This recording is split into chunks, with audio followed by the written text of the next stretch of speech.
नमस्कार प्यारे बच्चों। जैसा कि मैंने आप लोगों को प्रॉमिस किया था कि हम लोग बहुत सारे ऑब्जेक्टिव करेंगे जैक बोर्ड 2025 के लिए। जो इस बार फिजिक्स का एग्जाम होगा उसके लिए बहुत सारे ऑब्जेक्टिव करने हैं और वो कहाँ से और कैसे करेंगे थोड़ा सा पैटर्न बताते हैं फिर स्टार्ट करते हैं। जैक बोर्ड ने 2006 से लेकर 2024 तक जितने ऑब्जेक्टिव पूछे हैं पहले सारे ऑब्जेक्टिव कवर होगा। फिर हम लोग जेसीईआरटी कवर करेंगे, जेसीईआरटी के सारे ऑब्जेक्टिव। फिर बर्मा गैस पेपर के सारे ऑब्जेक्टिव कवर करेंगे। फिर हम लोग क्वेश्चन बैंक के सारे न्यूमेरिकल्स और सब्जेक्टिव पोर्शन भी देखेंगे। तो आज हम उसी कड़ी में पहले स्टार्ट करते हैं ऑब्जेक्टिव की कड़ी, जो हमारा शुरू होगा 2006 से और सारे क्वेश्चंस को देखना है और इससे अलग अलग पैटर्न के कैसे क्वेश्चंस आते हैं वो क्वेश्चंस भी करना है। तो आपकी स्क्रीन के सामने आप देख पा रहे होंगे ये 2006 में जैक बोर्ड में क्वेश्चन पूछा गया है और मैं थोड़ा सा इसको बड़ा कर देता हूँ एक एक क्वेश्चन को और एक एक क्वेश्चन को एक साथ हम लोग देखेंगे और स्टार्ट करते हैं हम लोग पहला क्वेश्चन की ओर। देखिए इस क्वेश्चन में क्या बोला है आपसे, एक लाइन से सारे क्वेश्चंस देखते हैं। सबसे पहले जो विजिबल नहीं होगा वो मैं पढ़ के सुना दूंगा, घबराना नहीं है। चलिए तो पहला क्वेश्चन है, आवेश के लिए कूलाम का नियम बताएं या लिखे। आवेश के लिए कूलाम का नियम लिखे, state coulombs law for electric charge. तो आवेश के लिए कूलाम का नियम ये तो आपको क्लास के अंदर पढ़ाए गए हैं। अगर दो आवेश हैं, दो चार्ज हैं और दोनों के बीच की दूरी अगर आर है तो हम ये फॉर्मूला पढ़े थे कि नहीं, आवेश के कूलाम के नियम से। ऐप क्या पढ़े थे बेटा? दो आवेशों के बीच लगने वाला जो बल है, एक आवेश Q1 है दूसरा आवेश Q2 है, दोनों के बीच की दूरी अगर r है तो दोनों के बीच जो बल लगेगा, चाहे वो आकर्षण हो चाहे वो प्रतिकर्षण हो, बल कितना लगता है? F इक्वल टू के Q1 Q2 बटे आर स्क्वायर। इसको सेंटेंस के रूप में हम आपको परिभाषित करके समझाएं क्लास के अंदर, तो ये कर लेंगे आप, मुझे यकीन है। आगे हम लोग पढ़ते हैं, आगे अगला क्वेश्चन की ओर देखते हैं। बोलता है तरंगदैर्घ्य के बढ़ते क्रम में निम्नलिखित को व्यवस्थित करें। कुछ किरणें दिए हुए हैं, उनको तरंगदैर्घ्य के बढ़ते हुए क्रम में बांटने बोला है। इंग्लिश में देखते हैं, arrange the following in ascending order of wavelength. Wavelength के बेसिस पे जो दिया हुआ वेव्स हैं उनको असेंडिंग ऑर्डर में अरेंज करने बोला है। तो आपको हम बताए थे सेवन वेव्स पढ़ाए थे, 7 गो वेव पढ़ाए हैं। कौन कौन सा? 7 go electromagnetic wave, number 1, number 2, number 3, number 4, 5, 6, 7। और इसको याद रखने का ट्रिक क्या बताए थे? इसको क्या ट्रिक बताए थे? गाड़ी एक्स यू भी इन माई रेंज। गाड़ी G for gamma, gamma gamma rays, X for X rays, U for UV rays, V for visible ray, I N infrared, और एम फॉर माइक्रोवेव्स और आर फॉर रेडियो वेव्स। अगर ये table है, अगर हम ऊपर से नीचे की ओर आते हैं तो फ्रीक्वेंसी बढ़ता है। हिंदी में क्या बोलेंगे फ्रीक्वेंसी को? आवृत्ति क्या होती है? बढ़ती है अगर ऊपर से नीचे की ओर आएंगे। इस बेसिस पे सबसे ज्यादा आवृत्ति किसकी होगी? गामा की, और सबसे कम आवृत्ति रेडियो की। और अगर हम नीचे से ऊपर की ओर जा रहे हैं तो क्या बढ़ेगा? वेवलेंथ।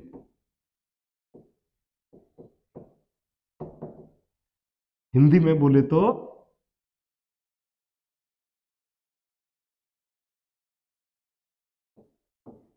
तरंगदैर्घ्य। तो अब इस बेसिस पे हम इसको बांट सकते हैं, इस क्वेश्चन को सॉल्व कर सकते हैं जो हमारे स्क्रीन में था अभी थोड़ी देर पहले, आप हमें बताएंगे। चलिए क्वेश्चन में बोला था तरंगदैर्घ्य के बढ़ते क्रम में सजाइए। तो तरंगदैर्घ्य सबसे ऊपर जाएंगे तो तरंगदैर्घ्य सबसे ज्यादा बढ़ेगा, वेवलेंथ बढ़ेगा। तो सबसे ऊपर में रेडियो वेव है तो सबसे ज्यादा वेवलेंथ रेडियो वेव की, और सबसे कम किसकी है? गामा की ना, तो गामा गामा गामा बोला असेंडिंग ऑर्डर में लिखने के लिए, बढ़ते क्रम में लिखना है। सबसे छोटा वाला वेवलेंथ को पहले, धीरे धीरे बढ़ेगा। तो आप देख रहे होंगे आंसर में यहाँ पे सबसे पहले गामा दिया हुआ है। इससे ज्यादा किसकी है, इससे ज्यादा किसकी है वेवलेंथ, पारावैगनिक किरणें। उसके बाद किसका है, माइक्रो का। उसके बाद किसकी है, रेडियो का। सबसे ज्यादा रेडियो है। तो ऐसे बांट लेंगे हम लोग।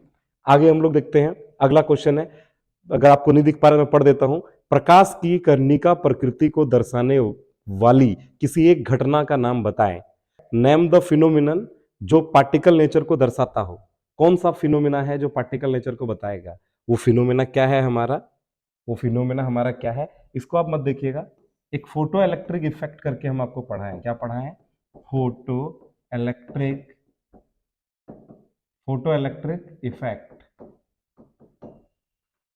मतलब प्रकाश विद्युत प्रभाव कर्णिका प्रकृति को दर्शाता है। आगे हम लोग बढ़ते हैं।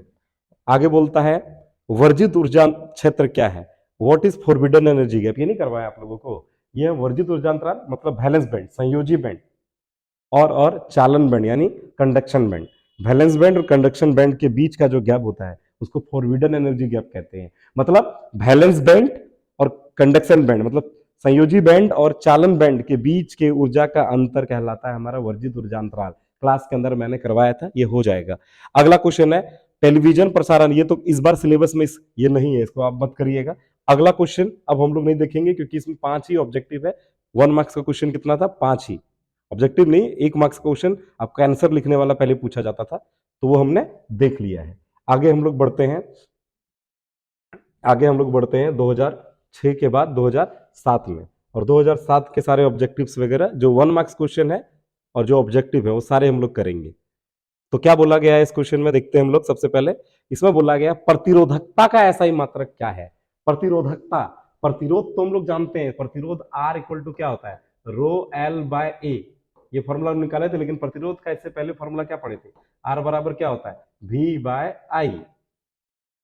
ठीक, दो प्रतिरोध का फॉर्मूला होता है, R equal to V by I, R equal to rho L by A. यहाँ रो जो है ना, इसी को बोलते हैं प्रतिरोधकता, इंग्लिश में इसको बोलते हैं रेजिस्टिविटी। इसका यूनिट निकालना है, तो यहाँ से रेजिस्टिविटी का फॉर्मूला पहले निकाल लेते हैं हम लोग। तो रो का फॉर्मूला यहाँ पे क्या हो जाएगा, रो इक्वल टू क्या हो जाएगा बताएंगे थोड़ा सा। ए यहाँ भगा में है, आर के साइड आके क्या हो जाएगा, गुना में। एल क्या है यहाँ पे, रो के साथ गुना में है, इधर आएगा तो क्या हो जाएगा, भगा हो जाएगा, डिवाइड हो जाएगा, हो गया। अब प्रतिरोध का यूनिट तो हम लोग जानते हैं क्या होता है, ओम। और ए माने होता है क्षेत्रफल, क्षेत्रफल एरिया, एरिया एरिया का क्या हो जाएगा, मीटर स्क्वायर। और एल क्या है, लंबाई, लंबाई का क्या हो जाएगा, मीटर, मीटर मीटर कट गया, क्या बचा, ओम मीटर। क्या बचा, ओम मीटर। ये यूनिट हो जाएगा किसका, मात्रक हो जाएगा किसका, प्रतिरोधकता का, इंग्लिश में बोलेंगे रेजिस्टिविटी का। अगला क्वेश्चन की ओर बढ़ते हैं। अगला क्वेश्चन आपसे बोला गया है समरूप चुंबकीय क्षेत्र में एक चुंबकीय द्विध्रुव को किस प्रकार रखा जाए ताकि इसकी स्थितिज ऊर्जा अधिकतम हो। इंग्लिश में what should be the orientation of a magnetic dipole in a uniform magnetic field so that it's potential energy is maximum. आप जानते हैं किसी यूनिफॉर्म मैग्नेटिक फील्ड में, लो ये रहा यूनिफॉर्म मैग्नेटिक फील्ड माने समरूप विद्युत क्षेत्र, इसमें एक हम विद्युत द्विध्रुव को भर दिए। विद्युत द्विध्रुव किसको कहते हैं, दो आवेश जिसका परिमाण समान हो, ये भी क्यू तो ये भी क्यू, लेकिन प्रकृति विपरीत हो। दो चार्ज जिनका मैग्नीट्यूड सेम हो लेकिन नेचर अपोजिट है, एक माइनस का होगा एक प्लस का होगा। तो आप जानते हैं इस पे इधर फोर्स लगेगा और इस पे इधर फोर्स लगेगा, जिसके कारण ये रोटेट करने लगता है। और रोटेट करने लगेगा मतलब इस पे बल आघूर्ण लगेगा, इंग्लिश में बोलेंगे तो टॉर्क लगेगा। और जब ये ऐसे घूम रहा है, इसके अगेंस्ट हम इसको, इसके विपरीत हम इसको इधर घुमाने की कोशिश करेंगे, तो हम काम करेंगे, वही काम इसके अंदर किस रूप में संचित हो जाती है, किस रूप में स्टोर हो जाती है, पोटेंशियल एनर्जी के रूप में स्टोर हो जाती है। और पोटेंशियल एनर्जी का फॉर्मूला हम लोग पहले निकाले थे, U इक्वल टू क्या होता है, U इक्वल टू होता है minus P E cos theta. अब हमको क्या चाहिए, हमको बोला है ना कि इसकी स्थितिज ऊर्जा अधिकतम हो, अधिकतम स्थितिज ऊर्जा करना है, यू की वैल्यू को मैक्सिमम करना है। तो कॉस में ये माइनस को हटा के प्लस में कर देंगे तो मैक्सिमम हो सकता है। तो कॉस में किसकी वैल्यू मैक्सिमम होती है, तो कॉस में मैक्सिमम, मतलब मैक्सिमम नहीं, ये फॉर्मूला को हमको मैक्सिमम करने के लिए माइनस हटाना पड़ेगा। तो अगर -1 से इसको मल्टीप्लाई कर देंगे तो ये प्लस में बदल जाएगा, मैक्सिमम हो जाएगा। तो कॉस में -1 कितने डिग्री में होती है, 180 डिग्री में। Theta equal to 180 degree, 180 degree. अगर हम थीटा के जगह में कितना पुट कर देंगे 180 डिग्री, cos 180 डिग्री का मान होता है -1, तो क्या हो जाएगा ये माइनस माइनस प्लस हो जाएगा, बचेगा क्या पीई। ये हुआ बेटा मैक्सिमम। ये जो स्थितिज ऊर्जा होगी वो मैक्सिमम स्थितिज ऊर्जा होगी, अधिकतम स्थितिज ऊर्जा होगी। तो विद्युत समरूप विद्युत क्षेत्र में विद्युत द्विध्रुव को कितने एंगल पे रखेंगे कि मैक्सिमम होगा, तो कितना आंसर होगा थीटा बराबर 180 डिग्री। धन्यवाद। अगला क्वेश्चन की ओर हम लोग बढ़ते हैं। बोलता प्रकाश विद्युत प्रभाव क्या है, फोटो इलेक्ट्रिक इफेक्ट क्या है। तो फोटो इलेक्ट्रिक इफेक्ट तो हम आपको पढ़ा है, क्या होता है फोटो इलेक्ट्रिक इफेक्ट, क्या होता है कि जब प्रकाश की किरणें किसी धातु की सतह पर पड़ती है तो क्या निकलता है, इलेक्ट्रॉन, धातु की सतह से इलेक्ट्रॉन निकलता है बाहर। इस पूरी घटना को प्रकाश विद्युत प्रभाव कहते हैं। ये आप अपने से लिख लेंगे। आगे की ओर हम लोग बढ़ते हैं। 3 नंबर हो गया। चौथा क्वेश्चन बोला है मॉडेम के दो कार्य कौन कौन से हैं। What are two functions performed by a modem. ये क्वेश्चन सिलेबस से हटा हुआ है, ये पोर्शन हटा हुआ है, इसको आप अवॉइड कर सकते हैं। अगला क्वेश्चन की ओर बढ़िए। देखिए अभी थोड़ा देर पहले ही हम आपको बताए थे। बोलता आवृत्ति के बढ़ते क्रम में निम्नलिखित को व्यवस्थित करें। माइक्रो तरंगे, गामा किरणें, परावैगनी। आवृत्ति के बढ़ते क्रम में आप जानते हैं, अभी टेबल हम आपको पढ़ाए थे कि ऊपर से अगर आप नीचे जाएंगे तो आवृत्ति बढ़ेगी। अब बढ़ते क्रम में आपको सजाना है, आवृत्ति के बढ़ते क्रम में। तो सबसे छोटा आवृत्ति वाला को पहले लिखना पड़ेगा, फिर उसके बाद वाला। तो सबसे छोटा कौन होगा, रेडियो वेव, रेडियो तरंगे, माइक्रोवेव्स, इंफ्रा, ऐसे करके आप बांट देंगे। तो इस क्वेश्चन में आप देखिए आंसर हमारा क्या हो जाएगा, चेक करते हैं। तो सबसे पहले सबसे कम, इसमें देखिए आंसर में ये वाला एरो गलत दिया हुआ है, इसको सही करिएगा। बोला गया आवृत्ति के बढ़ते क्रम में, तो रेडियो तरंगे की आवृत्ति, रेडियो वेव की आवृत्ति, फ्रीक्वेंसी सबसे कम होती है। इसके बाद क्या होगा, माइक्रो, तो ये इधर घूमेगा, माइक्रो तरंगी, ये भी इधर घूमेगा, परावैगनिक, और सबसे ज्यादा किसकी होती है, गामा किरणें की आवृत्ति होती है। अगला क्वेश्चन की ओर बढ़ते हैं।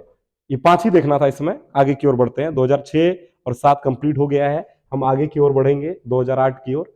और 8 में क्या है क्वेश्चन, हम लोग फटाफट देखते चलते हैं।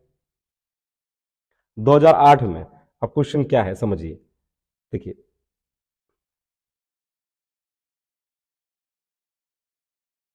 बोलता है मुक्त आकाश की निरपेक्ष विद्युतशीलता का ऐसा ही मात्रक क्या है।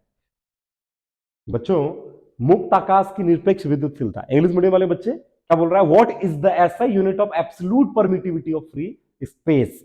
तो आप याद रखिएगा, आपको हम बताए थे क्लास के अंदर, एप्सिलॉन नॉट को हम लोग बोलते हैं निरपेक्ष की विद्युतशीलता। क्लियर है, इंग्लिश में एब्सोल्यूट परमिटिविटी हम लोग इसको कहते हैं। क्लियर है या नहीं। और बेटा अगर म्यू नॉट है तो permeability of free space, permeability of free space, Hindi में चुंबकीयशीलता। तो उसका ध्यान रखिएगा। आपसे क्या मांग रहा है, किसका मात्रक मांग रहा है, एप्सिलॉन नॉट का। और एप्सिलॉन नॉट का मात्रक हम लोग कैसे निकालेंगे, यूनिट कैसे निकालेंगे। एप्सिलॉन नॉट सबसे पहले हमको कूलाम फोर्स वाला में दिखा था, दो आवेशों के बीच, दो चार्जों के बीच लगने वाला फोर्स का फॉर्मूला F इक्वल टू कितना होता है, K Q1 Q2 bye R square. यहीं से हमारा K का वैल्यू हमको पता था, 1/4 पाई एप्सिलॉन नॉट रखेंगे, Q1 Q2 bye R square करेंगे। तो एप्सिलॉन नॉट तुमको निकालना है, एप्सिलॉन नॉट को इधर करेंगे, F के साथ ये मल्टीप्लाई में हो जाएगा, क्लियर, F के साथ ये गुना में हो जाएगा, और इधर क्या बचेगा, 1/4 पाई Q1 Q2 बटे R स्क्वायर। ये बचेगा कि नहीं। हमको चाहिए एप्सिलॉन नॉट का यूनिट ना, तो एप्सिलॉन नॉट का यहाँ से फॉर्मूला निकालिए, F को उधर भेज देंगे, ये 1/4 पाई इधर रहने दीजिए, Q1 Q2 बटे R स्क्वायर था। अब ये एप्सिलॉन नॉट का फॉर्मूला यूनिट निकालना था, तो F को क्या करेंगे, रख के उधर भेज देते हैं। F मल्टीप्लाई में इधर आके डिवाइड में हो जाएगा। अब बोलिए इसका 1/4 पाई तो कांस्टेंट टर्म है, कांस्टेंट टर्म का तो यूनिट नहीं होता है ना बच्चों। तो बेटा किसका यूनिट होगा, आवेश का। आवेश का यूनिट क्या होता है, कूलाम। क्या गो आवेश है, 2 गो, तो कूलाम स्क्वायर हो जाएगा। अब नीचे क्या है, आर। आर क्या था, दो आवेशों के बीच की दूरी था ना, तो दूरी का सही मात्रक क्या होता है, मीटर। क्या गो, 2 गो। बल का सही मात्रक न्यूटन। ऊपर लेके जाइए तो क्या हो जाएगा, कूलाम स्क्वायर था ही, मीटर तो ऊपर गया तो प्लस का 2 है एम पर, यहाँ ऊपर जाएगा तो माइनस का 2, एन ऊपर जाएगा तो माइनस का एन। कूलाम स्क्वायर पर Newton square, sorry coulomb square पर मीटर स्क्वायर पर न्यूटन। कौन सा ऑप्शन है, ऑप्शन तो इसमें नहीं दिया, डायरेक्ट लिखना पड़ेगा, पर newton metre square coulomb square. सही आंसर दिया क्वेश्चन बैंक की ओर से। चलिए आगे की ओर बढ़ते हैं, अगला क्वेश्चन देखते हैं हम लोग। और अगला क्वेश्चन हमारे क्या है बच्चा लोग, अगला क्वेश्चन बोलता है चल कुंडली गैल्वेनोमीटर में चुंबकीय क्षेत्र की प्रकृति कैसी होनी चाहिए। What is the nature of magnetic field in a moving coil galvanometer. तो आपको हम लोग पढ़ाए थे, क्या बोले थे बेटा कि देखिए गैल्वेनोमीटर में दो गो मैग्नेटिक पोल के बीच, एक नॉर्थ पोल और साउथ पोल के बीच में हम लोग क्या भरे थे, कुंडली भरे थे। क्लियर है? और आज चुंबकीय क्षेत्र को मतलब ऐसा चुंबक लिए थे ताकि वो कैसा हो, सर्कुलर हो, वृत्त के आकार का हो। क्लियर? जिससे कौन सा चुंबकीय क्षेत्र रेखा निकल रही थी, रेडियल मैग्नेटिक फील्ड निकल रही थी। क्लियर है? तो कैसा हम लोग लेंगे, प्रकृति कैसा होना चाहिए, चल कुंडली गैल्वेनोमीटर में चुंबकीय क्षेत्र की प्रकृति कैसा होना चाहिए, रेडियल होना चाहिए और यूनिफॉर्म होना चाहिए। रेडियल क्यों लेंगे, ताकि मैक्सिमम मैग्नेटिक फील्ड मिल पाए और हमारा वो जो दो पोल के बीच में कॉइल भरते थे वो अच्छे से क्या कर पाए, रोटेट कर पाए। तो ये आंसर में यहाँ पे आपको समरूप चुंबकीय क्षेत्र दिया है, आप रेडियल मैग्नेटिक फील्ड भी लिख सकते हैं, कोई दिक्कत नहीं है। अगला क्वेश्चन की ओर बढ़ते हैं, बोलता है मुक्त आकाश में विद्युत चुंबकीय तरंगों की चाल के लिए एक व्यंजक लिखे। इंग्लिश में, what an expression for the speed of electromagnetic waves in free space. देखिए speed of electromagnetic wave free space में जो होता है ना, c equal to 3 × 10⁸ metre per second, यही होता है, स्पीड ऑफ लाइट के बराबर होता है।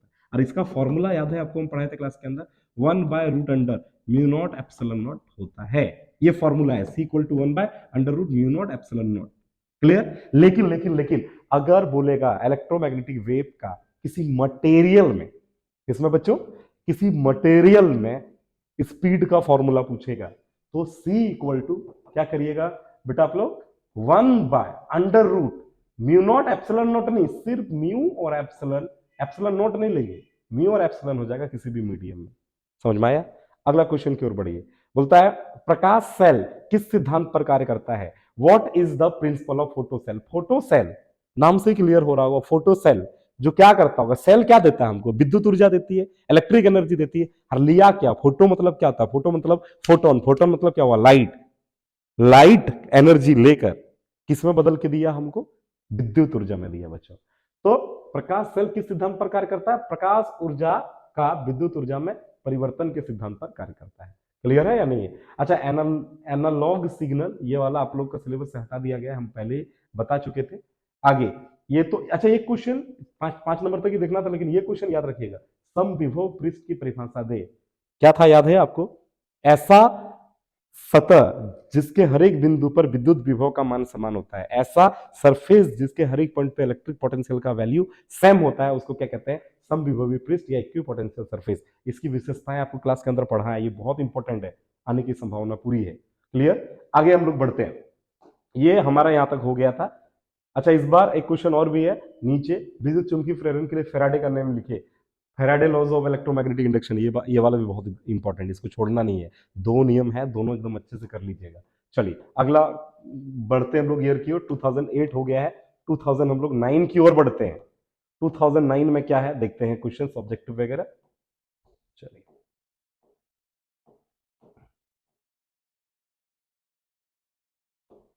2009 देखिए क्वेश्चन क्या बोल रहा है। नंबर 1, विद्युत आवेश के संरक्षण का नियम लिखें। बेटा विद्युत आवेश के संरक्षण का नियम लिखें। तो विद्युत आवेश का संरक्षण का नियम आप जानते हैं ना, आवेश की ना तो उत्पत्ति होगी ना तो विनाश होगा। क्या कर सकते हैं हम लोग, सिर्फ आवेश को एक वस्तु से दूसरे वस्तु में स्थानांतरित कर सकते हैं। क्लियर? तो विद्युत आवेश के संरक्षण का नियम लिखा जाएगा। ठीक है? अच्छा, इसमें एक पैटर्न के क्वेश्चन और बनते हैं कि विद्युत आवेश के लिए, सॉरी, विद्युत आवेश का मूलभूत गुण बताएं। तो 3 मूलभूत गुण था। पहला कौन सा, आवेश की योज्यता, आवेश का क्वांटमीकरण, और क्या था, लास्ट आवेश का संरक्षण, जो आपसे पूछ लिया गया है। आगे की ओर बढ़ते हैं, बोलता उस भौतिक राशि का नाम बताएं जिसका SI मात्रक वेबर है। ये तो एकदम फटाफट जवाब देना चाहिए, चुंबकीय फ्लक्स, मैग्नेटिक फ्लक्स। आगे बढ़िए, ये क्वेश्चन थोड़ा अच्छा है। बोलता है एक समतल दर्पण की फोकस दूरी क्या होती है। देखिए समतल दर्पण एकदम प्योर प्लेन होता है ना, ये मान लेते हैं एक समतल दर्पण है। देखो आप समझिए, अगर ये दर्पण कॉनकेव होता, अवतल होता या उत्तल होता, ये अवतल दर्पण या उत्तल होता, उत्तल माने उभरा हुआ होता, तो आप समझते हैं ना, इसका ये किसी गोले का टुकड़ा होगा, किसी स्फेयर का टुकड़ा होगा, इसका सेंटर ऑफ कर्वेचर वक्रता केंद्र होगी और इसके बीच में फोकस होगा। यहां भी वही सीन है, ये किसी गोले का टुकड़ा, इसका वक्रता केंद्र सी होगी, और यहाँ ये ध्रुव मान लेते हैं, ध्रुव यानी पोल, पोल और सी, पी और सी के बीच में कहीं फोकस होगा, ये हम लोग जानते हैं। लेकिन ये प्लेन मिरर है, प्लेन मिरर है। क्लियर है? तो प्लेन मिरर, समतल दर्पण में ये इसका सेंटर ऑफ कर्वेचर कहाँ होगी, फोकस कहाँ होगी, थोड़ा ड्रॉ करना मुश्किल होगा ना। और ये किस गोले का टुकड़ा होगा ये भी नहीं पता है, तो हम मान के चलते हैं इसका फोकस कहाँ पे है, इन्फिनिटी पे। इसलिए समतल दर्पण की फोकस दूरी क्या होती है, अनंत होती है, याद रखिएगा। कार्यफलन की परिभाषा दे, ये तो आप जानते ही हैं। कार्यफलन किसको कहते हैं, वह न्यूनतम ऊर्जा जिसको देकर धातु की सतह से इलेक्ट्रॉन को बाहर निकालते हैं, उस न्यूनतम ऊर्जा, उसके लिए क्या कहलाती है, कार्यफलन कहलाती है। अगला क्वेश्चन आपसे क्या बोला है, अगला क्वेश्चन बोला है परमाणु के नाभिक में सामान्यतया कौन कौन से मूल कण पाए जाते हैं, मतलब न्यूक्लियस में कौन कौन से पार्टिकल होंगे। तो न्यूक्लियस में तो प्रोटॉन और न्यूट्रॉन ही रहता है ना भाई, इलेक्ट्रॉन उसके चारों चक्कर लगाता है, खत्म कहानी। अगला क्वेश्चन की ओर बढ़िए। ये लॉजिक गेट आपका सिलेबस से हट गया है, इसको देखने की जरूरत नहीं है। अर्धचालक किसके कहते हैं, ये हम आपको बताए थे, पढ़ाए हैं, अभी इसमें नहीं जाएंगे। अगला अगला एक क्वेश्चन और है, संचार के तीन तत्व क्या है, ये छोड़ दीजिएगा, संचार तंत्र आपका सिलेबस हट गया। ये क्वेश्चन बड़ा प्यारा है, एक संधारित्र की धारिता किन कारकों पर निर्भर करती है, what factor does the capacitance of a capacitor depend, capacitor का कैपेसिटेंस किन किन फैक्टर पे डिपेंड करता है। तो आपको बता दूं, capacitance of a capacitor C equal to क्या होता है, क्यू बाय वी, एक फॉर्मूला ये होता है। दूसरा C equal to parallel plate capacitor का फॉर्मूला, समांतर पट संधारित्र का फॉर्मूला सी इक्वल टू क्या होता है, epsilon naught A by D. तो अगर मैं बोलूं इस फॉर्मूला से कि कैपेसिटेंस किन किन चीजों पर डिपेंड करता है, तो ए, देखो मान लेते हैं एक पैरेलल प्लेट कैपेसिटर है, दो गो प्लेट है, एक पॉजिटिव प्लेट एक नेगेटिव प्लेट, ये पैरेलल प्लेट कैपेसिटर है। इसकी कैपेसिटी सी किस किस चीजों पे डिपेंड करेगा, तो प्लेट्स का एरिया पे डिपेंड कर रहा है, प्लेट्स के बीच का डिस्टेंस पे डिपेंड कर रहा है। क्लियर है या नहीं है। तो हम लोग यहाँ पे देखेंगे बेटा, आंसर भी दिया हुआ है जगबोर्ड वाला क्वेश्चन बैंक में, क्या दिया हुआ है देखिए, किसी संधारित्र की धारिता निम्न बातों पर निर्भर करती है, किस पे, प्लेटों का क्षेत्रफल पे डिपेंड करेगा, एरिया दोनों प्लेट का एरिया पे डिपेंड करेगा, उन दोनों प्लेट के बीच की दूरी पर, डिस्टेंस पे डिपेंड करेगा, और प्लेटों के बीच कोई मटेरियल रख देंगे, जैसे मान लेते हैं डायरेक्ट्रिक भर दिए, परावैद्युत भर दिए, तो उस पर भी डिपेंड करेगा। आगे की ओर हम लोग बढ़ते हैं, इसका भी ऑब्जेक्टिव हमारा हो गया है, 2009 तक हम लोग कवर कर चुके हैं। अब हम लोग बढ़ते हैं बच्चा लोग किधर की ओर, 2010 की ओर। चलिए, तो 2010 के क्वेश्चंस वगैरह देख लेते हैं। एकदम देखिए, हम आपको कुछ देर पहले ही बताए थे, विद्युत आवेश का एक मूल गुण बताइए, एक मूल गुण क्या होगा, कोई भी बता दीजिए। आवेश की योज्यता, क्या कहते हैं, आवेश का क्वांटिमीकरण, या विद्युत आवेश संरक्षित होती है, तीनों में से कुछ भी बता दीजिए, एक हो जाएगा। अगला क्वेश्चन, विद्युत आवेश को परिभाषित, विद्युत धारा को परिभाषित कीजिए, डिफाइन इलेक्ट्रिक चार्ज। आवेश की प्रवाह की दर को विद्युत धारा कहते हैं, the rate of flow of electric charge is known as current. आप जानते हैं, कहानी खत्म हो जाएगी। अच्छा, चुंबकीय पारगम्यता का बीमी सूत्र लिखिए, चुंबकीय पारगम्यता याद है इंग्लिश में, right the dimension formula for permeability. Class के अंदर इसको हम कराए थे, कहां से निकाले थे, कहां से निकाले थे, बायो सेवर्ट लॉ से। डीबी इक्वल टू क्या होता है, म्यू नॉट बाय 4 पाई आईडीएल साइन थीटा बटे आर स्क्वायर। यहां से साइन थीटा को, साइन मतलब ये क्या कहते हैं, यहां से म्यू नॉट का फॉर्मूला निकल जाएगा, और म्यू नॉट निकल जाएगा, सबका डायमेंशन बिठा के निकालेंगे, इतना डायमेंशन आएगा, इतना बीमा आएगा, निकल के आप देख लीजिएगा। जैसे हम लोग परमिटिविटी ऑफ फ्री स्पेस, निरपेक्ष विद्युतशीलता का निकाल के देखे ना, उसी के बेसिस पे ये निकल जाएगा। चलिए अगला क्वेश्चन बढ़ते हैं। बोलता है विद्युत चुंबकीय प्रेरण से आप क्या समझते हैं, what do you mean by electromagnetic induction. इसको भी क्लास के अंदर हम एकदम इंट्रोडक्शन पोर्शन में कराए थे, चैप्टर नंबर 6 में। चलिए इसको भी छोड़ देते हैं। आगे, सामान्य नेत्र द्वारा स्पष्ट दृष्टि की न्यूनतम दूरी कितनी होती है। सामान्य नेत्र द्वारा मानव की जो स्पष्ट दूरी होती है वो 25 सेंटीमीटर पे अगर कोई ऑब्जेक्ट को रखेगा तो आदमी के जिसका आंख ठीक है वो अच्छे से देख पाएगा। ठीक है, चलिए आगे की ओर बढ़ते हैं। अगला क्वेश्चन बोलता है फोटोन का वेग क्या होता है। तो फोटोन तो लाइट ही है ना, और लाइट का वेग क्या होता है बच्चों लोग, लाइट का वेग क्या कहते हैं, फ्री स्पेस में कितना होता है, 3 गुना 10⁻8 मीटर प्रति सेकेंड होता है। चलिए अगला क्वेश्चन, एक परमाणु द्रव्यमान इकाई में कितना किलोग्राम होता है। एक परमाणु द्रव्यमान इकाई 1 atomic mass unit equal to, हम आपको बताए थे 1.66 है, इसको 6-7 भी लिख सकते हैं, 1.67 × 10⁻27 kg। समझे। तो बेटा आगे बढ़ते हैं अगला क्वेश्चन की ओर। ये क्वेश्चन बड़ा अच्छा पैटर्न का क्वेश्चन है, जिसको मेरे ख्याल से ये क्वेश्चन पूछना चाहिए एग्जाम में। इसमें क्या होता है, थोड़ा सा हम जूम करके इस क्वेश्चन को आपको दिखाने की कोशिश करते हैं, हाईलाइट कर देते हैं। देखिए समझिए, और ट्रिक भी बता देते हैं इसको याद रखने का। एक क्वेश्चन है, बोलता है कि एन प्रकार के अर्धचालक में बहुसंख्यक मतलब ज्यादा मात्रा में तथा अल्पसंख्यक मतलब कम मात्रा में का नाम बताया ये बोला है। Name the majority and minority charge carriers, ज्यादा कौन चार्ज कैरियर पाया जाएगा और कम कौन चार्ज कैरियर पाया जाएगा, किसमें, एन टाइप सेमीकंडक्टर में। तो एन माने क्या होता है, नेगेटिव, तो नेगेटिव है इस वजह से एन माने नेगेटिव, तो इलेक्ट्रॉन नेगेटिव होता है, तो इलेक्ट्रॉन की संख्या ज्यादा पाया जाएगा किसमें, एन टाइप का सेमीकंडक्टर में। और इसी का जस्ट उल्टा, अगर नेगेटिव ज्यादा पाया जाएगा पॉजिटिव क्या पाया जाएगा, कम। अब देख लीजिए, एन प्रकार के अर्धचालक में बहुसंख्यक, जो ज्यादा संख्या में कौन होगा, इलेक्ट्रॉन, और अल्पसंख्यक में कौन होगा, छिद्र, इंग्लिश में इसको क्या बोलते हैं, होल। आगे की ओर बढ़ते हैं, आयाम मॉड्यूलेशन, मॉड्यूलेशन आपको बता दिया, सिलेबस एकदम हटा दिया गया है, क्लियर है। अगला क्वेश्चन जो है वो आपका 1 नंबर में नहीं है, बाकी आप देख सकते हैं, दो विद्युत आवेशों के मध्य बल के लिए कूलाम का नियम बताइए, तो पहले भी हम डिस्कस कर ही चुके हैं, तो ये वाला भी पोर्शन हमारा कवर हो गया बेटा। अगला क्वेश्चन की ओर बढ़ते हैं, 2010 तक हम लोग कवर कर दिए, अब 2011 की ओर बढ़ते हैं। 2011 में क्या दिया हुआ है देखते हैं, 2011 फटाफट हम लोग देखते हुए आगे बढ़ते हैं। बोलता है विद्युत द्विध्रुव आघूर्ण का ऐसा ही मात्रक बताइए। तो विद्युत द्विध्रुव आघूर्ण का फॉर्मूला आप लोग को पढ़ाए थे क्या हमरे, क्या पढ़ाए थे, क्या पढ़ाए थे, चलिए। तो विद्युत द्विध्रुव आघूर्ण को P से सूचित करते हैं, P इक्वल टू क्या था, Q इंटू 2L। Q माने आवेश, आवेश का मात्रा कूलाम, और 2L क्या था, मतलब दूरी था ना रे, दो आवेशों के बीच की दूरी, विध्रुव की दूरी, याद आया, समझे, विध्रुव की दूरी, दूरी का सही मात्रक क्या होता है, मीटर। 2 का कोई मात्रक नहीं होगा ना, तो क्या बचा बेटा हमारा मात्रक, क्या मिला हमको, कूलाम मीटर, क्या लिखा हुआ भी है, कूलाम मीटर। अगला क्वेश्चन की ओर बढ़िए, किसी वस्तु के धनात्मक एवं ऋणात्मक आवेश के कथन का आशय बताइए। अगर बोलूंगा कि मैं धनात्मक मतलब मैं धनी आदमी हूं, तो मेरे पास क्या नहीं होना चाहिए, कर्जा नहीं होना चाहिए, क्लियर है। अगर मैं धनी हूं तो मेरे पास किसी प्रकार का कोई कर्जा नहीं है। अगर कोई बच्चा यहाँ पे बोलेगा कि सर मेरे पास 500 करोड़ है, हम धनी आदमी हो गए, नहीं, गलत है। अगर वो 500 करोड़ कर्जा लिया है बैंक से, तो धनी कैसे हुआ, तो धनी वो कहलाएगा जिसके पास कोई कर्जा नहीं है, क्लियर है। मतलब किसी वस्तु के धनात्मक से क्या समझते हैं, what do you mean by the statement that a body is charged positively. Positively charge कब कहलाएगा, जब उस बॉडी से सारे इलेक्ट्रॉन को निकाल देंगे।